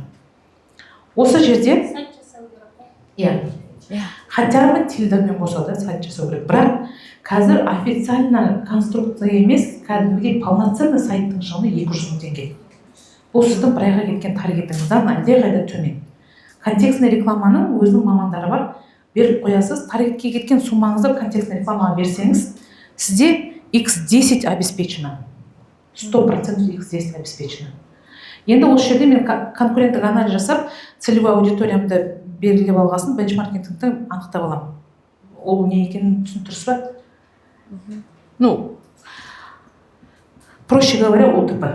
Енді совсем бер жағын түсіндіретін болсақ, иә? ОТП дегеніміз товарные предложения. Уникальное торговое предложение. Уникальное торговое предложениеңіз, сіз қаншалықты ОТП екенін түсіну үшін мына конкуренттік анализден шығады. Конкуренттік анализден шыққан кезде бірінші анализ бізде SWOT анализ болу керек. SWOT анализ дегеніміз SWOT анализ.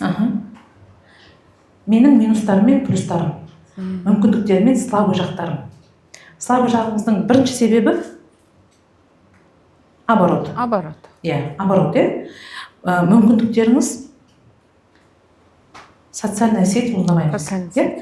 Минустарыңыз осы жерден шығады. Қандай минустарыңыз? Кем дегенде контекстный рекламаңыз минусыңыз шығады, плюсыңыз постоплата шығады. Ну, постоплата, скорее всего, сізде ОТП емес ау деп ойлаймын, потому что бұл SWOT анализден, негізі конкуренттік анализден сізде шығу керек, что сіздікінде негізі условия бар нарықта. Значит, уже ОТП емес. Осы жерде өзіңіздің ОТП-ңызды шығарып алу керексіз. Ең басты мақсатыңыз сіздің сатып жатқан бағытыңызда сіздің мақсатыңыз төмен сату ма? Жоқ, жақсы уникальный торговое предложение беріп, объем қамтамасыз ету ма? Осы жерде шығу керек. Міне, конкуренттік анализ жасадыңыз, SWOT анализ жасадыңыз, ОТП-ңыз шықты. ОТП-ңыз шыққаннан кейін бұны бірінші орында коммерческое предложение ретінде рәсімдеймін. Коммерческое предложение ретінде бұл шаблон негізі. Шаблон коммерческое предложениенің самый простой конструкциясы. Біріншісі обращение. Сіз клиент хабарласады ғой, мысалы мен сізге хабарластым. Коммерческое предложение сұраймын, сіз менен сұрайсыз. Первый руководитель аты жөнін білсем бола ма, кімге обращение жасаймын? Мен мысалы айтамын, первый руководитель емес, бізде коммерческий директор бар. Коммерческий директордың аты жөні, допустим, Алиева Назым Қанатқызы. Соған обращение жасай беріңіз деп айтамын. Сіз сразу шапочкаға: уважаемая Назым Қанатқызы, обращениеңіз басталады. Ары қарай кетеді, иә? Мысалы, коммерческое предложениенің обращениесі болады, одан кейін өзіңіз туралы ақпарат кетеді. Мен осындаймын, мені сенім арттыратын информацияңыз кетеді. То есть сіз қашаннан бері жұмыс жасап жатсыз, кіммен жұмыс жасап жатсыз, неге жалғызсыз, неге сізге, неге мен сізді таңдау керекпін деген сұраққа жауап кетеді. Ол шаблоны сізде тұрады. Сіз өзгертіп отырасыз тек қана баға мен төлем шарттарын. Сіздің басты проблемаңыз оборотка болғандықтан мен сіздің компанияны обороткасыз деңгейге жеткізетін едім. По предоплате. По предоплате деген кезде сіздің обороттық проблемаңыз бірден шешіледі.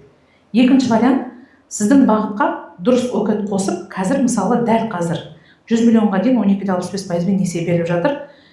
Ол несиені алу үшін мен несиенің уақытын біліп аламын. Допустим, 3 жылға берілетін болса, мен 3 жылда ол сумманы неше рет айналдырып, оны неше суммаға мен көбейте аламын дегенде есептеп барып осыған заявка беретін едім. Оборотты көтерудің ең оңай жолы дәл қазір осындай болып тұр. Залоговый да ашық, беззалоговый да ашық тұр. дәл қазір дамудың субсидиясымен беріп жатқан жақсы мүмкіндік. Хотя бы соның 50 миллионын көбейтіп алатын болсаңыз, кассаңыз автоматтан көтеруге болады, но мен бірінші орында по предоплате деген бағаға, шартқа кететін едім. По предоплате проблема жоқ негізінде, Камила ханым. Мен мысалы сізге предоплата жасадым, иә? Сіз маған доставка жасадыңыз, біліп тұрсыз ғой алатынымды. Енді ойлаңыз, мен бұл жерде мен ешқандай вообще страхсыз сататын едім предоплатамен. Не үшін? Мен шығынданып тұрмын, сонау Ақтаудан Алматыға алдырып тұрмын, иә? Какой резон? Мысалы, сіз предоплата жасаған кезде, сіз доставканы клиент мойын алғандықтан доставканы возвраты жасалмайды. Соны алдын ала айтасыз да. Болды, по-любому. Даже если бір жеріне көңілі толмаса да, мен лучше сол регионға, сол адамға арзан сатқанша, сол регионнан алатын адамды тауып алатын едім. Сол шартпен, бірақ сол регионға. Зато оның доставкасына төленбейді. Мына кісі доставкамен желінетін болғасын либо алады, либо амал жоқ отказ берсе де, сіз проигрышта емессіз. Пока өзіңіздің шартыңызды қоймайынша, нарықта өзіңіздің атыңызда қалыптасуы екіталай. Түсінікті, иә? Коммерческое предложениеден кейін не жүреді? По-любому ол физический лицо болсын, иә? Сіздің физический лицода, қазір мысалы жеке тұлға бойынша, сіздің проблемаңыз сенім арттыру деп айттыңыз ғой, иә? Сенім арттырған кезде, мен қандай кезде сенім артамын, когда менімен договормен жұмыс жасайды, иә? Сіз мені танымайсыз, мен сізді танымаймын, мен түсініп тұрмын, сол үшін мен сізге жақсы вариант ұсынамын, мен сіздің бәрін официально жұмыс жасаймын. Міне мен коммерческое предложением, даже если мен жеке тұлға болсам да. Міне мен договорым. Договорға қол қою шарт емес, міне договор оферта бар. Бұл осымен таныстыңыз, бұл договор оферта деген, ол кәдімгі сіз банктен счет ашқан кезде поставьте галочку, является принятием соглашения деп шығады ғой. Вот тура сондай дүние ғой. Ол WhatsApp-қа барып оқыды, доставлено деп тұрма, болды, ол уже сізбен соглашение қойылды. Неге договормен жасау қиын? Өйткені олар распечатка жасау керек, қол қою керек, қайда жіберу керек деген проблема осы айтқыңыз келіп отырған. Бұны міне договор офертамен шешіледі. Договор офертада сізге каждый раз баға шартын жазу шарт емес. Основной шарттарыңызды жазасыз, предоплата жасайсың, жеткізгеннен кейін қалғанын төлейсің, предоплатаның пайызы осындай, жеткізу шарты осындай, логистиканы өзің төлейсің деген сияқты шарттарыңызды жазып қоясыз. Бұл жердегі клиент сізге ең арзан бағамен алуға келмейді, жеке тұлғалар. Сенімді болғасын келгісі келеді. Сенімділік бәрібір ресми құжат. Но көбінде енді көресіз, конкуренттік анализ шығарғаннан кейін, скорее всего, сізде B2B сектор основной аудитория болып шығады. Основной аудитория сізде B2B сектор, коммерческое предложениеңізді бердіңіз, одан кейін сізде истекает проект договора. Проект договора дегеніміз, сіз маған договор өзіңіздің тарапыңыздан жібересіз, мен договорға толықтай келіспесем, корректировка енгізе аламын. Камила ханым, мына жермен мен келіспеймін, осыны өзгертіп бере аласыз ба деп айтамын. Солай ортада осы документ ары бері жүріп, итоговый соглашениеге келесіз. Допустим, мен сізге айтамын, поставка уақытын маған ұзартып бересіз ба или қысқартып бересіз ба? Допустим, логистиканы, давайте, может быть, 50-50 келісеміз деу мүмкін. Осы шарттарды енгізіп, окончательный договорға келіп, бұл егер B2B сектор болса, қолын қойып, печатын қойып жібереді сізге. Дұрыс па? Проект договордан кейінгі кететін құжатыңыз қандай? Счет фактура? На оплату. Счет на оплату. Фактураға жеткен жоқпыз. Счет на оплату. Счет на оплату не үшін беріледі? Реквизит. Мына жерде проект договор алу үшін сіз бірінші реквизит сұрайсыз. Реквизит проект договорға уже ену керек. Сіздікі де, оныкі де. Сөйтіп, осы реквизитпен сіз счет на оплату жібересіз. Счет на оплатумен ол төледі, сізге қандай документ жібереді? Платежка жібереді. Төледім деген құжат. Неге? Өйткені ол сіз ақшасын жібере салып сізге түспеуі мүмкін, платежка уже төленді деген шартыңыз. Болды, кетті, отгрузка кетті, платежка кетті, одан кейін товар жіберіледі. Товар алғаннан кейін қандай құжат? Счет фактурасы жібереді. Өлі счет фактураны қоя тұрыңызшы. Менен соны требовать етеді. Қоймай. Накладной акт приемки, иә?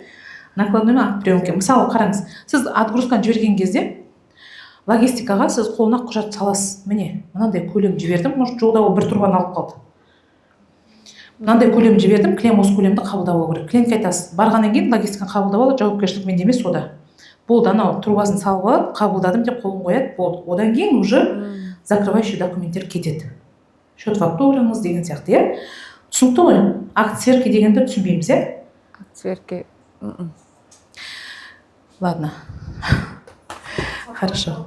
По крайней мере, мен B2B секторға кететін едім. Даже если мен әлеуметтік желімен сататын болсам, мен бұл жерде оптовый поставщик болатын едім. Не үшін? Өйткені әлеуметтік желіде көбінде адамдар не іздеп отырады? Неге оптовиктер сізге келеді? Өйткені сіз арқылы табыс табуға болады. Жүр менімен бизнес жасаймыз деп шақыратын едім мен. Лучше. Шақырып отыр, арматура шығаратындар, Ақтаудағылар бар ғой, шығып сатып берші деп. Вот. Енді сіз сату үшін бұл бергі проблема. Сіздің нарықта позицияңызға қатысты ғана мен жұмысты айтып отырмын. Енді ішкі система. Ішкі система неден тұру керек? Хотя бы командадан тұру керек.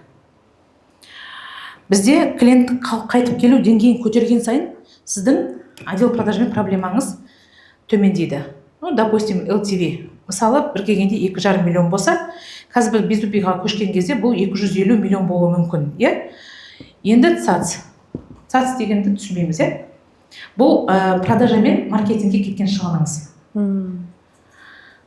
Біріншіден, продажникке 50-50 деген процент мен өмірімде естіп көрмеппін.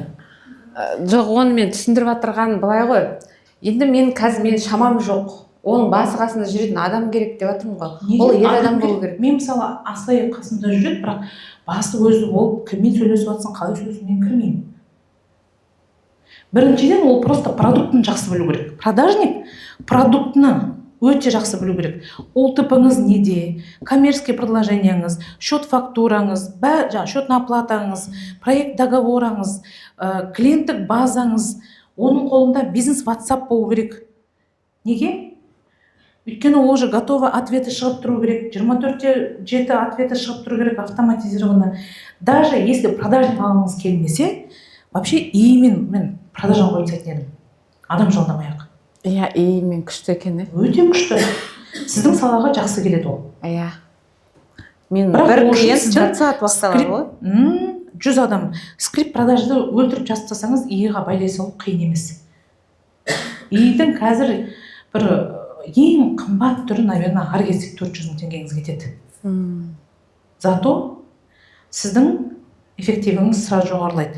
Сумма жағынан, табысыңыз жағынан ол бірден өседі. 200 мың, 300 мың сұрап отқандар бар. Кем дегенде CRM орнату керек сізге. Онлайн сатасыз ғой сіз. CRM-ді білеміз бе не екен? Естуім барша, не еді ол? Не еді? Кім біледі CRM деген не? Сату программасы. Қандай? Ол не үшін орнатылады? CRM. Товардың количествосын бағасын. Өлі. Жоқ. Шығарып жіберем сізді. CRM не үшін, Гүлмира ханым? CRM-ді автоматты түрде WhatsApp-тан жауап береді. Ойбай, ол ие ғой.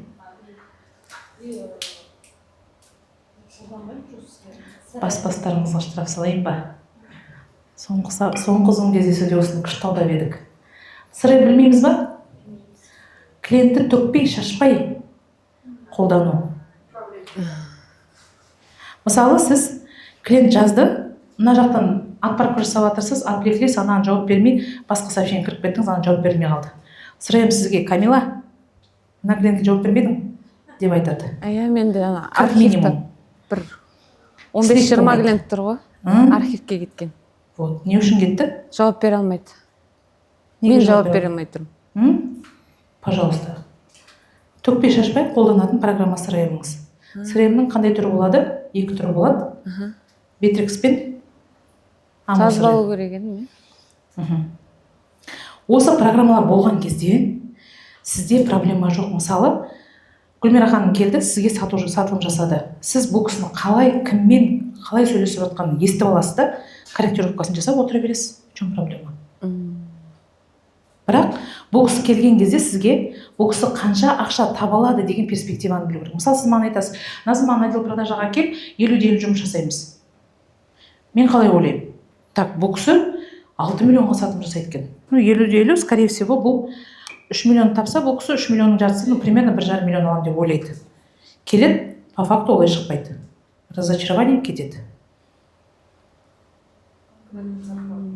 То есть 50-50 понятие растяжимое. Отдел продаж обязательно процент. Основной оклад 85 мың хотя бы МЗП көрсетіп, потом плюс процент деп істеуге болады. Өйткені жұмысқа келетіні бар, тамақ ішетіні бар деген сияқты. Бірақ егер де оның пайыз табыс табу деңгейі жоғары болса, просто процентке де алуға болады.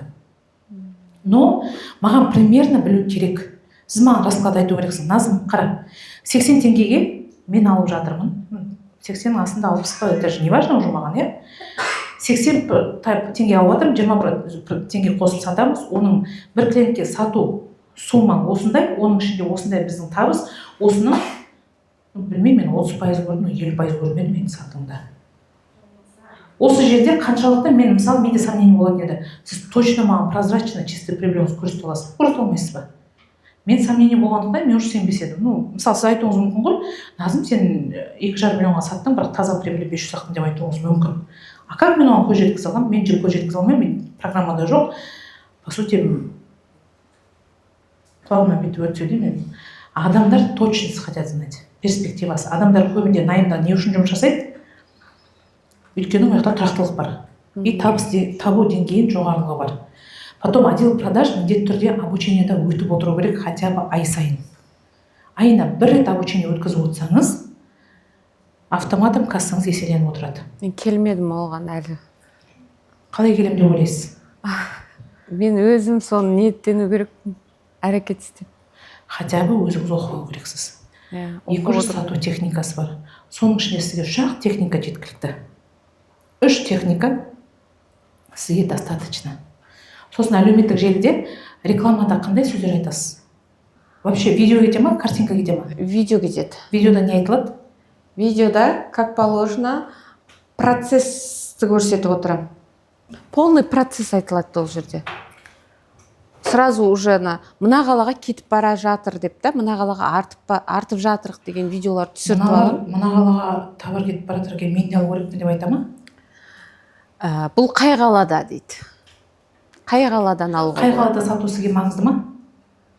Жоқ, маған маңызы жоқ, қай қалаға болса да уже бүкіл Қазақстан түкпіріне апардық қой. Соны жарнамада қалай жеткізесіз? Қазақстан бойынша барлық ауыл аймақтарға жеткізу бар. Осы сөз айтылады. Оптым түрде, тиімді бағамен, полный товар туралы мәлімет кетеді кейбір рекламаларда. И жаңағы процесі кетеді, артынан хабарласыңыз деген обращение. Проблема, решение, предложение айтылмайды. Проблема, решение жоқ. Жарнаманың, мысалы, басты мақсаты өзінің структурасы бар, иә? Проблема, решение, предложение. Элементарно. Мен, мысалы, сіздің трубаңызды қайда қолданып білмеймін. Бірақ мен сіздің потенциальный клиентіңіз. Не айту керек деп ойлайсыз? Неге қолдану керек екенін айту керек. Оны да айтылады, бірақ ол да айтылады. Қалай айтасыздар? Ол жаңағы каждый видеоға байланысты ғой. Енді бір рекламаны жіберіп қойып қарап отырмаймын ғой. Қанша реклама кетеді? 10 реклама кетеді. Әртүрлісі. Енді қайсысы атады, соған байланысты да. Қайсысы сатады сізде? Основной жаңағы барлық қалаға деген, ауыл, аймаққа деген кезде ауылдың кісілері шығады. Бізге де прямой ауылға келетін зат бар екен ғой деп та. Өйткені олар қалаға барып сатып алады ғой. Сол үшін біз сіздің ауылыңызға дейін, үйіңіздің алдыңызға дейін апарып береміз деп реклама жасаймыз да. Доставкасымен деп. Сіз қимылдамайсыз деп. Даже ақша төлейміз деп. Клиент ретінде мен бірден ойлайтын едім, мына біздің үйге дейін алып келсе, значит, точно қымбат қой мынау деп ойлайтын едім. Ол қорқынышты қалай алдын алуға болады? Неге қорқынышты? Мен, например, ауылда отырмын. Например, ойлаңызшы, мен бір Өскеменнің ажарында, бір, білмеймін, Семейдің ажарында Бородулькада отырмын. И сіздің жарнамаңыз шығады. Бағаларды салыстыру? Сен барып, шығынданып алып келсең де, бұл ақшадан әлдеқайда тиімді шығады. Баруға ақшаңды экономдайсың дегенді сендіруге болады да. Жалпы жарнама бойынша материалмен жұмыс жасау керек та. Қаншалықты материалыңыз эффективно, өте сапалы болады, соншалықты 100 клиентіңіз келсе, 2-3-іне сату емес, 100 клиенттің хотя бы 30-ына сатуға болады. Соған жұмыс жасау керек. Я? Одан кейін как минимум отчет жүргізіп отыру керек, өйткені арасында официально алмайтын төлемдеріңіз де бар. Келсесіз ғой? Конечно. Сол үшін хотя бы есептеме жүргізу керек. Қазір сізде кішкентай объем есептемеңіз жүргізбейсіз, сонша білінбейді, соның өзінде сізде хаос болып тұр. Хаос почему? Потому что сізде прозрачный отчет жоқ. Отчет жазу үшін нені қайда жазу керектігін, хотя бы расходтардың 3 бағытын білу керек, иә? Нені қайда жазатыныңызды. Мен вообще өзім былай да болашақта жалпы үлкен объем алып қойып, жаңа сату мамандарын тіркеп қойып, пусть олар сатсын деп та.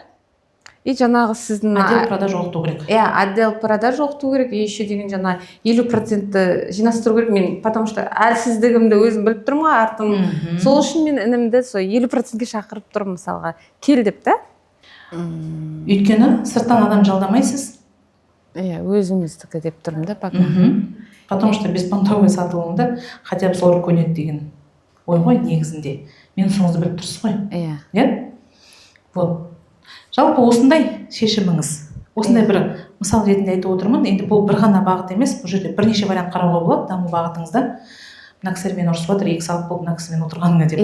Өйткені айтатын ақпарат өте көп та. Физический лицоларға қалай сату керек? Физлицоны мен сізге айтып бердім жаңа. Хотя бы жарнамаңызда корректировка болу керек. Және физлицоға мен еще қосымша табыс табуға мүмкіндік беретін едім. Осы схема бойынша. Саған здание керек емес, жерің болса болды, алып сата бер деген бағытты жарнама жасайтын едім да. Физлицоға бізде отдельный упрощенкамен жұмыс жасайтын, отчеттарыңызды жүргізетін 2 база қалыптастыру керек. Отдел продажда физлицоға бөлек, B2B-ға бөлек қалыптастыратын едім. Клиенттік база қалыптасу керек, өйткені осы жерде сізде сарафанка жұмыс жасайтын болғандықтан сарафанканы күшейтуге, мысалы сіз маған саттыңыз, мен егер де Гүлмира ханымға айтсам, сіз маған бір бонусный система беріп қойсаңыз, я буду заинтересована басқа ханымдарға да айтуға. Сондай, енді бұл жерде айтатын инструменттер өте көп болып тұр, бірақ основной бағытыңыз осындай. Бір пайдалы дүние ала алдыңыз ба? Ала алдым, иә. Түсінік келді ма? Түсінік келді. Хаоста кішкене порядок болды ма? Болды. Енді осыны жасайтын. Негізі перспективаңыз өте үлкен ғой. 3 миллиард аборт жасайтын білем осы салада. Бір жап-жас бала, мектепті толық бітірмеген бала. Маған келіп жұмыс жасады. Біз енді ол баланың енді продажа жағынан ешқандай проблемасы болған жоқ. Единственное, мына официальный документтерін жөндедік и цифрмен жұмыс жасауды үйреттік. Кем дегенде OPU, DDS, баланс дегенді оқып үйреніп алсаңыз, 3-ақ жолы соны оқып үйренудің жолы бар. Сосын обязательно сізге официально өзіңізде офлайн отыратын бір бухгалтер керек. Онсыз қиын болады. Вообще инвестиция тарту дегенді мен айтпас едім, вообще нежелательно. Өйткені инвестиция тарту деген ол не үлкен пайыз бересің, не ақшаңды бөлісіп отырасың. А ол келіп сенің сатылымды жасап бермейді. Вообще бұндай бизнесте инвестор тарту невыгодно. Вообще невыгодно. Когда оборот жоқ кезде бір тартып көрдім. Сонымен шығарып салдық. Оборот айланды. Көрдіңіз ба? Оборотта болды. Вообще практикада болды, иә? Иә, болды ол. Сол үшін мемлекеттік қолдау тұрған кезде мен лучше соған жұмыс жасайтын едім. Ол ондай продажаларға бере ме? Бермейтін болса айтам ба сізге? Себебі қай бір жылы барып солай сұрағам. Кімнен сұрадыңыз? Осы Атамекен Мұнайлыдан. Атамекеннің қандай қатысы бар? Оның қатысы жоқ, иә? Екеуі екі түрлі. Бесеуі 5 түрлі.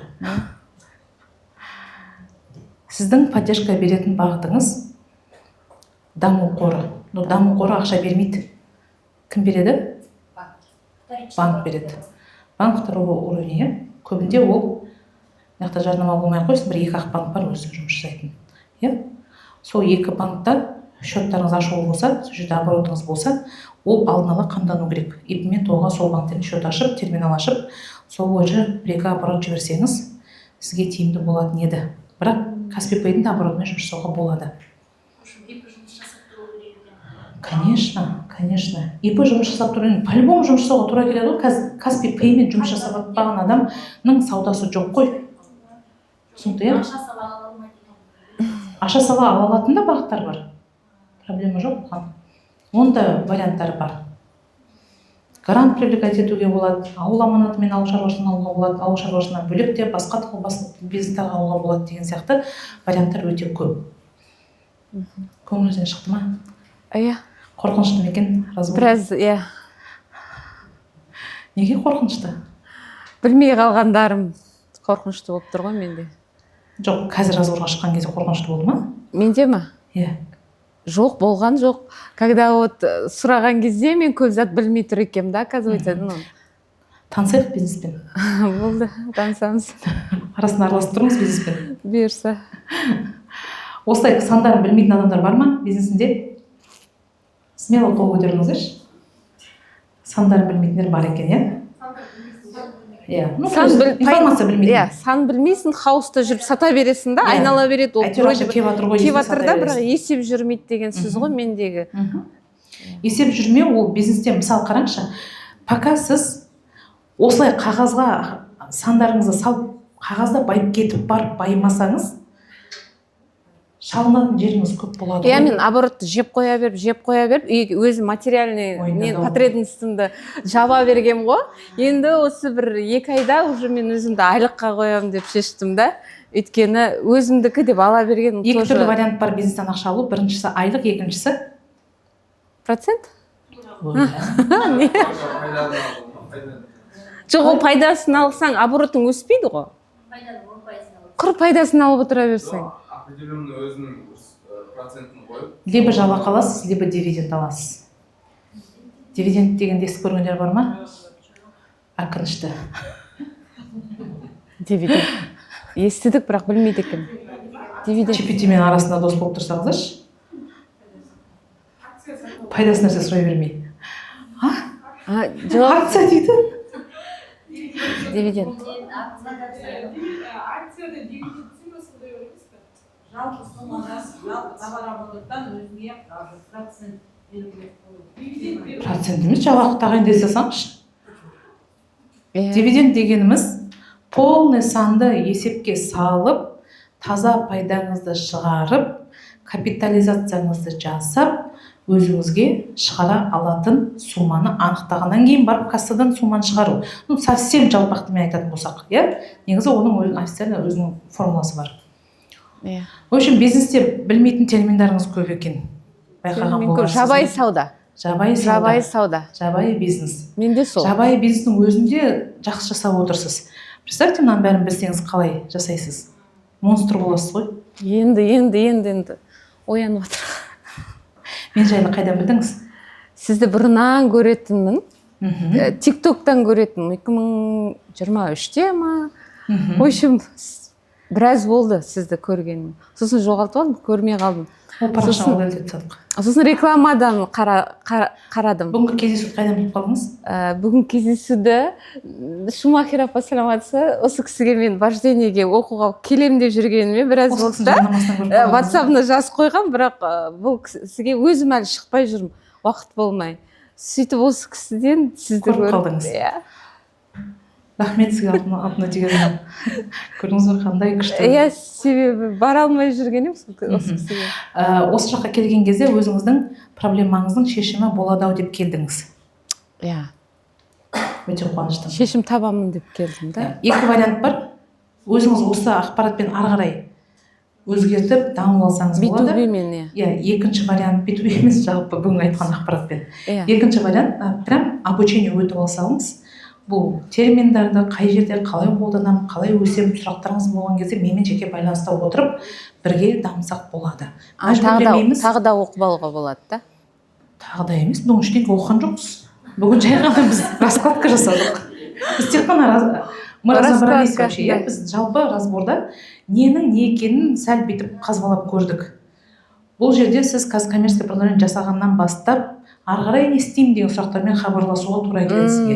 Сондай кезде босап серіктестікке ынтылыққа келсеңіз болады. Мәжбүрлемейміз, керек болсақ. Біз байланыстамыз. Келеміз. Жалпы перспективаны көріп тұрған адам уақытпен ақшасын үнемдегісі келсе, келуге болады. Советую.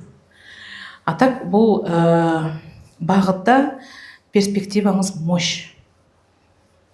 Сізге осы бизнеспен Запорожец мінуге болады, Lamborghini мінуге болады. Lamborghini дейме, Lamborghini дейме? Жоқ, маған Запорожец пойдет десеңіз, ол да болады. Машина бар, айда емеу тұрған жоқпын ба? Шумахер апам неғып отырсыз деп, Ақтау қаласында. Бірақ күнде бытшытыңыз шығарып үйретіп береді.